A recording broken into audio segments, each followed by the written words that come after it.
ए का ह?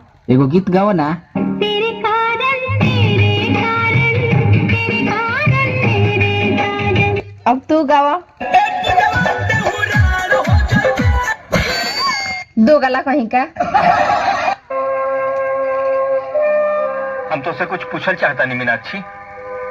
मीनाक्षी हम तो से कुछ पूछल चाहता नहीं। बतावा मीनाक्षी तू हमरा साथे ऐसा काहे केलू मीनाक्षी? बोला।